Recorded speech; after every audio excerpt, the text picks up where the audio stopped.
Hello, I'm Carissa and we have Me from Texas, Austin, Texas, right? Or San Antonio? Yeah, both. Okay, and you guys performed last night at the Coffin Club, right? And that was your second time performing in Portland? Yeah, that's correct. Second time. Did you perform at Coffin Club the first time, or? Yeah, the first time was Coffin Club, and that was July. So it's only been about, I think, like 6-7 months. Okay, so you must like it here in Portland if you get back that soon. Yeah, exactly. And I didn't ask your names. I don't know if you, like, some people don't like to go by their government names, but what's your name? My name is Darius. Darius? And I'm Larry. And Larry. Darius and Larry. Awesome. So how is the music scene different in Portland from Austin that you guys noticed? Oh, man. That's a really good question. I would say, I haven't spent enough time in Portland, in the music scene in Portland, to like really get a full grasp on it.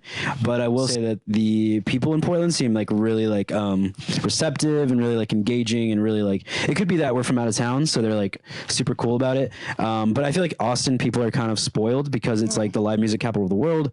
So there's always like 50 different shows going on every night. So like the crowd there, and don't get me wrong, there's definitely like, we have fans in Austin who are loyal and they're like down and they always have a good time at our shows and you know, are energetic. But I feel like for the most part, the crowd in Austin can be at times spoiled and a little bit snobby. So like they'll just like stand They're there. like, there's 49 other artists playing tonight, so entertain us, kind of a thing. Exactly. Okay. Yeah. That's kind of, I feel like that way. I feel that way, you know, going to shows in Portland too. There's just like tonight, there's like 4 different shows going on, like that my friends invited me to.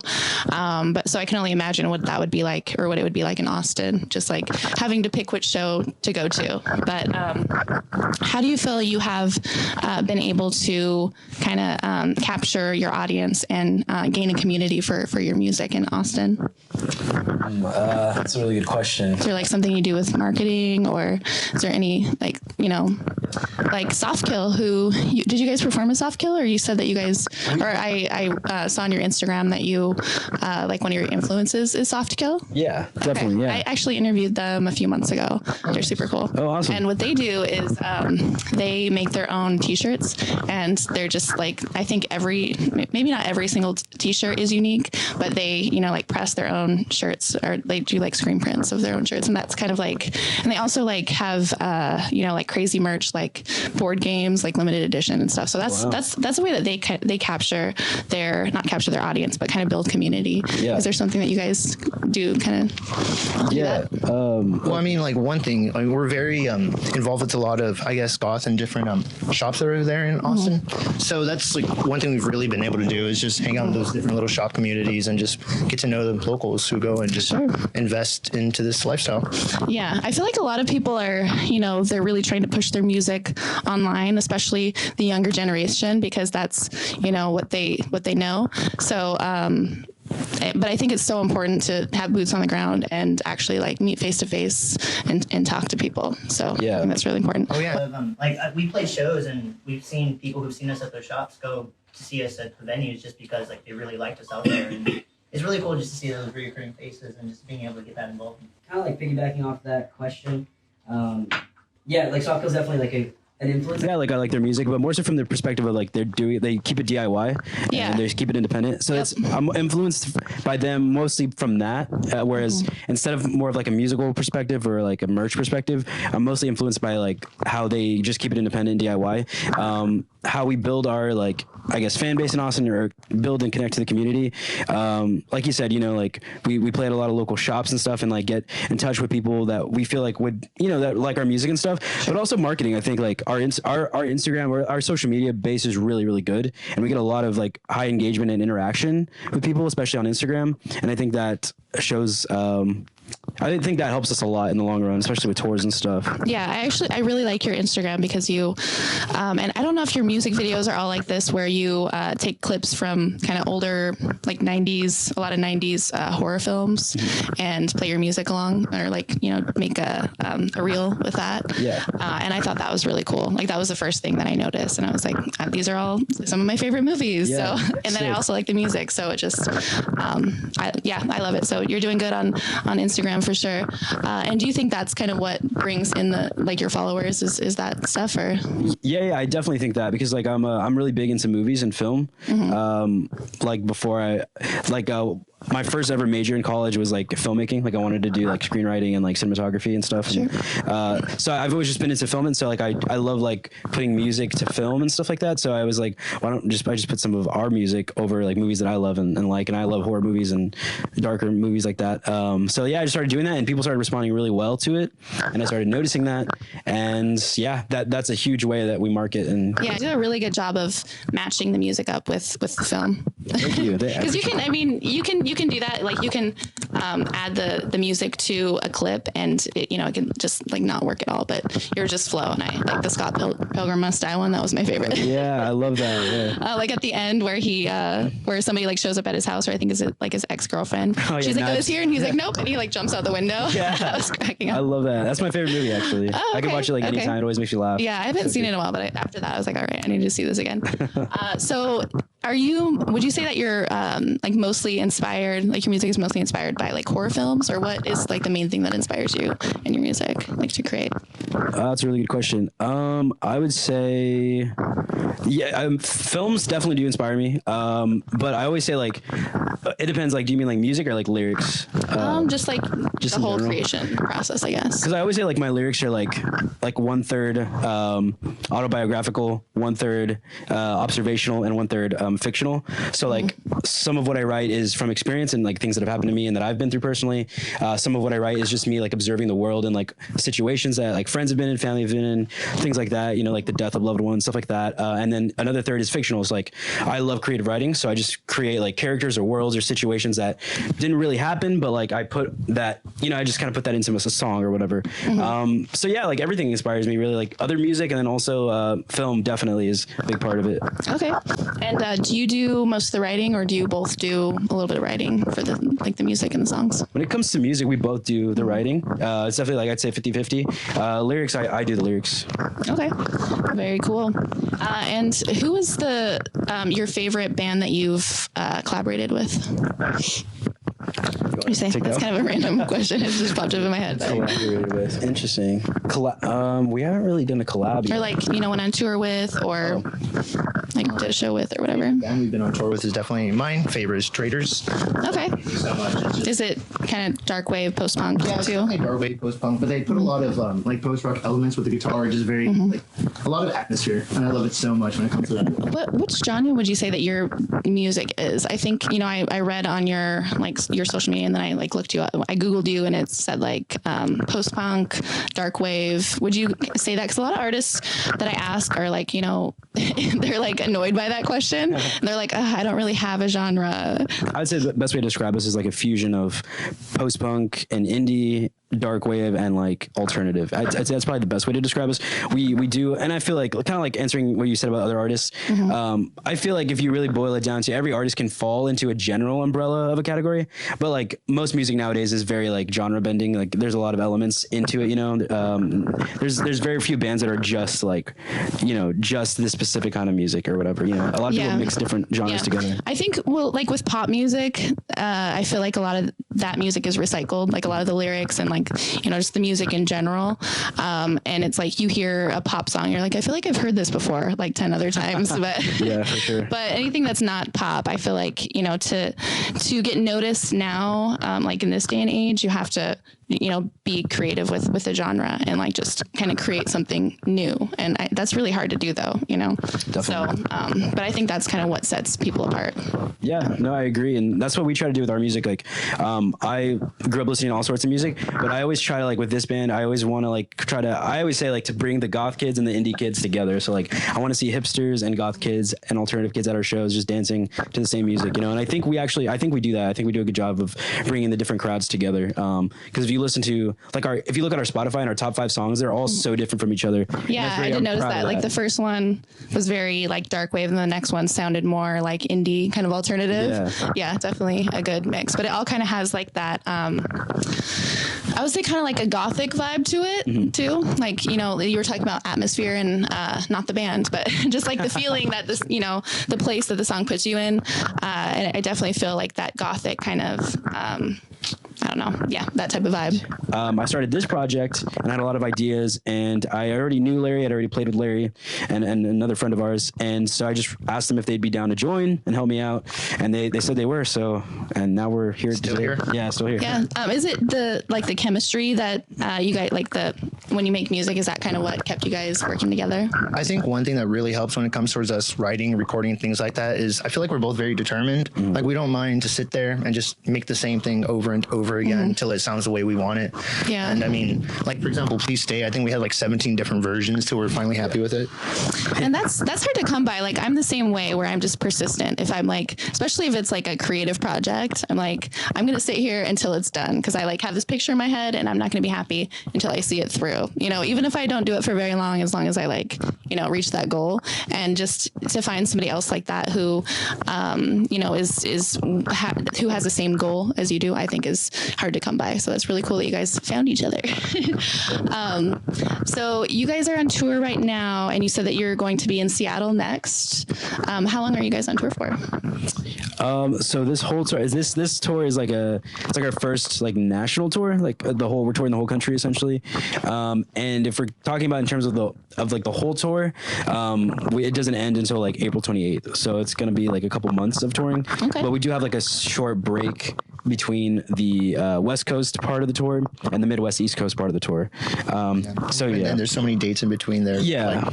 Yeah. So yeah, it's a couple months at least. So from And it just started, right? It kind of just started. correct. Okay. Yeah. And Portland was our 5th show, I believe. That's correct. All right.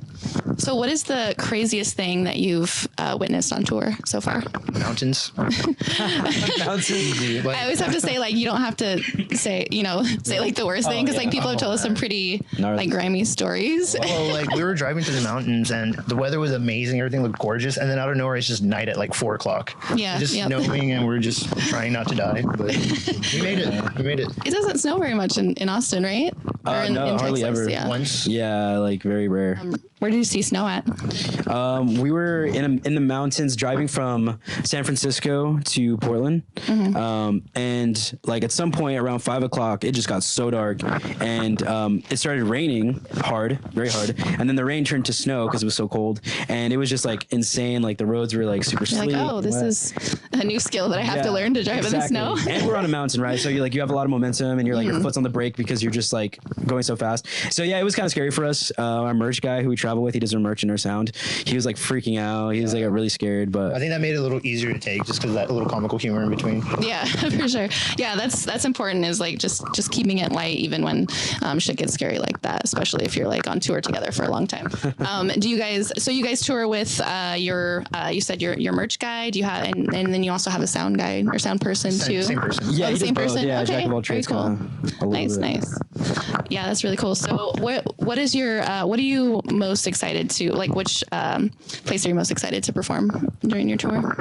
Oh, good question. I'm really stoked for Colorado. I'm really stoked for Denver and Boulder. So we've been to Denver before. Never done Boulder, but I'm excited for that because it's a college town and I've been there like to visit for fun. And I loved it. It was beautiful. It was so fun. And Denver, we're playing at a horror themed bar, Ooh, which I think is going to be dope. So I'm stoked for that. And then obviously LA is like our biggest fan base is in LA. So it's going to be a big show. Is it is your genre of music what's popping in LA right now? Definitely. Okay. I feel like that. Yeah, for sure. Yeah, I don't know. Like, it's crazy. Like, I was born in LA and I go and visit there like twice a year, but I've never really gone to shows there before. Like, I just go and visit family or like go to the beach or whatever. And like, music is what I do. So it's just kind of weird, like, not even knowing what the scene is like over there. So this year, 2023, I'm making it my goal to, at least go to some shows in the LA area and figure it out. But like Portland, I was talking to one of my co-hosts about this. Like, Portland doesn't really have a particular sound. Like, sometimes you'll hear a song and you're like, or like somebody from like a band from somewhere else, you'll hear a song from them and you're like, oh, I can tell that they're from New York or whatever. But Portland just has all these different genres. What would you say is the main kind of like popular genre in Austin, where you guys are from right now?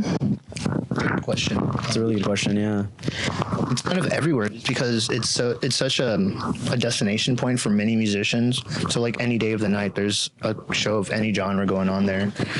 Yeah, you said there's like 50 different shows going on per night. Right. Like San Antonio is definitely more of like a heavier metal and darker scene. So post punk does so well there as well. Yeah. But Austin is just so scattered. You see so many cover bands constantly there because it's just so many bars. It's just like the city where no one's from. You know? I would say San Antonio for sure is like really big on metal. Well, Texas in general is a metal state. Metal and but San Antonio specifically like Tejano and like even to a degree country are really big in San Antonio. But yeah, Tejano and metal for sure. And but I would say the dark wave post punk scene is better in San Antonio by far.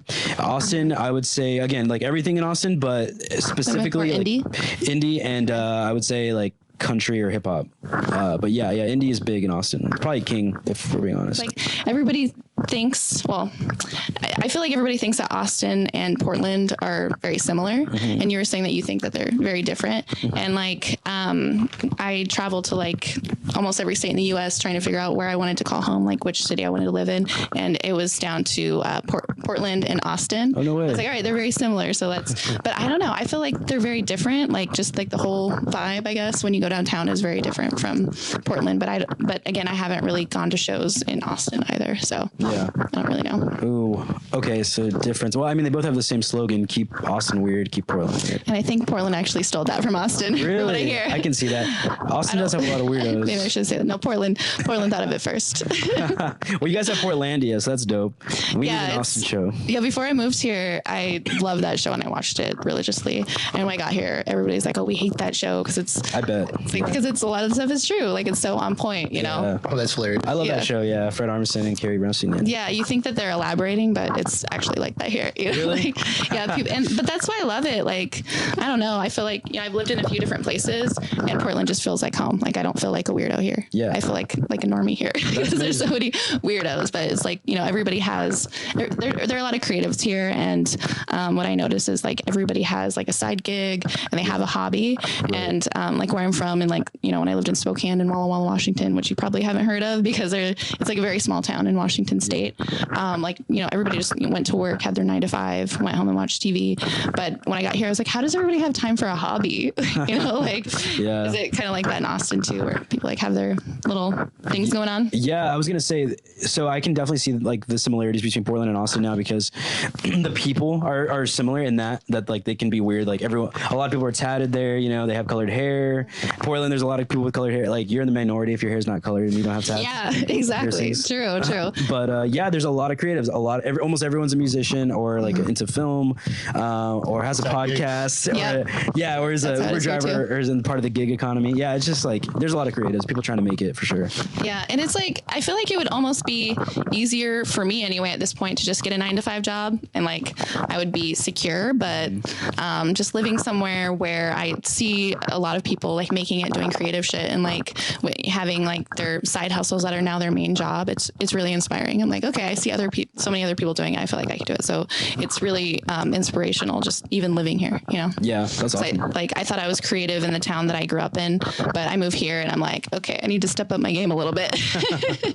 So you guys said that you're thinking about moving to another city. I don't know if that's like hush hush or whatever, but you're kind of talking about maybe moving somewhere else. Texas. It's definitely something we talk about. It's just we have nothing set in stone. Like everything's happening so fast. Just a year ago, like our shows weren't like this. So we're taking it as it comes. But I mean, it'd be nice to get some different walls around us. But yeah, we're open to possibilities, But like you said, we literally have only been playing live for a year. So we are very still very fresh and very new. We have a big fan base for just being around for a year. Thank you, I appreciate that. Yeah, it is happening very fast, and a lot of that is due to obviously hard work and stuff, but a lot of that is due to just like marketing and social media presence and streaming. It's so important. Yeah, like I was saying, like the newer generations are all about promoting online, and don't get me wrong, that's super important, but also just like going out and talking to people in your community, that goes a long way too, because it's like they'll tell their friends, they're like, oh wow, like not only do they have good music, music, but they're also like really cool people too, you know? Yeah, So 100%. yeah. Like, kind of reminds me of like, so like at our live shows, we always like to do our merch. We always like to be by our merch table and help like with selling the merch and like talking to people. And a lot of bands don't do that. And we love that because we get to interact with fans and people and get to meet people and hear cool stories and like why they love this song, why they love that song, or why they're able to relate. And you know, just last night, we met a couple that came from Canada to see us. Oh, yeah. That was amazing. Like just stuff like that. That like awesome. makes our night, makes our day. They came all the way from Canada to see you guys. That's awesome. Yeah, they're from Canada. They came to see us at Coffin Club. It was dope. Yeah, that's amazing for, you know, only being around for a year and already having like dedicated fans that will like drive to see you. That's really cool. Yeah. How did they hear about you? Did you ask them how they heard about I don't know. Did we ask them? I don't think so. It's probably social media or streaming services. That's like the biggest ways people hear about us. you? Yeah. Yeah, it's a new frontier. I mean, definitely community is important, but you have to do both, really. Yeah, you really do. You really do. And really, it is marketing too, like you said. Like, kind of like when you asked earlier about merch. Like a lot of our merch is different. I didn't even know that about Softkill, that they have a board game. That's pretty cool though. I don't think they have. I think they already sold all of them. Oh, they sold them. Yeah, they told us that they at some point had pretty one. cool. Yeah. Like we have things that other bands don't have. We have lip balm. We have condoms. Glasses. Sunglasses. I'm wearing right Condoms now. too? Okay. Condoms. We have. We're working actually on it's kind of hush hush, but first you heard it here first. We are working on a Haunt Me video game. Computer Ooh, game. very cool. And just we like to think outside the box, do things other bands don't do. But like we love doing that that kind of stuff. Yeah, and you said that you're into computer programming or This guy right here. computer programming. Yeah, So you probably, know a little bit about that. Are you helping to create the video game or you have a hand in that? I'm a programmer, so I know a few different languages. So I picked one that was most similar to the ones I'm fluent with, and so I ended up going with this one language called GML, and it's very like object based. So it's fun. It's a lot of fun so far, but it's mainly finding. It is really a whole different language. Like when people, I actually tried computer programming. I took a class and I was like, my brain does not work like this. That's why people get paid the big bucks to do that stuff. But that's really cool that you're. So are you doing most of the work for the video game, or you're just? Yeah, you're gonna... a lot of it is I'm gonna have to do all the layout and code, but storyline, visual art, we're gonna be picking atmosphere. Of course, we have to do everything like that together. I mean, yeah, Coding, yeah. And did a lot of numbers.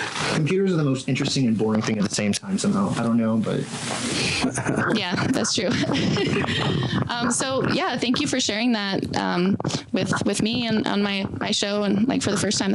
I'll be on the lookout for that. Is there anything Heck else yeah. that you have coming up that you want to talk about? Like you have you already told me that you're on tour right now, so you have a bunch of shows coming up. You have the video game coming out. Yeah. So we are, two things I definitely want to mention. One thing is once we come back from tour, we're going to work on completing our second full-length album. So that's definitely something we want to complete by 2023 and release that. And another thing is our two most recent EPs, Wish You Were Here and Don't Fall Asleep. We're going to be printing those on vinyl, and they're going to be together front and back. So both EPs are going to be on one vinyl, and we're going to sell that. They should be in by May of this year. So both EPs did really well for us. So I know people would want to know like how to get those. So yeah, just those two things to look out for sure. Awesome. Do you have somebody to print those out for you, or to make the vinyls? Yeah, we do it all ourselves in terms of like we're not on a label or anything. We've gotten offers, but we prefer to keep it DIY. Kind of going back to the Softkill thing. Yeah, it's a way to do it. Yeah, exactly. Because like they're just all record labels are nowadays is glorified banks. They're gonna lend you like $100 grand or $50 grand to go record, and then to print thousands of copies or whatever, and then you're gonna have to pay that all back with interest, right? So why not basically do it? it's like they're the plug, like they have the connection, so they get paid for that. But it's like I already know how to do it. I already work with companies that do it. So like why not cut out the middleman, go directly, don't have to pay interest, keep the profit, Yeah, you get to have probably more creative control, and it's not as expensive probably to do that. Well, make sure that you check out their music, Haunt Me on it's just Haunt Me on Instagram. Are you guys on any other platforms like Facebook or? Yeah, so we're on Facebook, Instagram, Twitter, TikTok, and our handle is @hauntme.music. And yeah, our music's everywhere: Spotify, Apple Music, Amazon. Awesome songs are on there. And then if you want to catch one of their live shows, they're touring right now. They're going to Seattle next tomorrow, right? Or Seattle. day after tomorrow? We'll be driving to Seattle tomorrow, but we play on Sunday, the 22nd. Okay. Well, hopefully you guys enjoyed your time in Portland and got to network a little bit with some artists over here. And yeah, hopefully I can see one of your live shows in the future. Hopefully you come back to Portland again soon. Yeah, most You plan definitely. on it? yeah, I'm sure we'll be back. Yeah, we love Portland. It was awesome, and we'll definitely be back. Thank you for tuning in, and thank you to our fans for staying up to date with us. And without you, none of this would be possible. The tours, the music, the merchandise, all of that. So from the bottom of our hearts, thank you so much. Well, I'm Carissa Des signing out with Haunt Me over here. Check out their music. Thank you so much.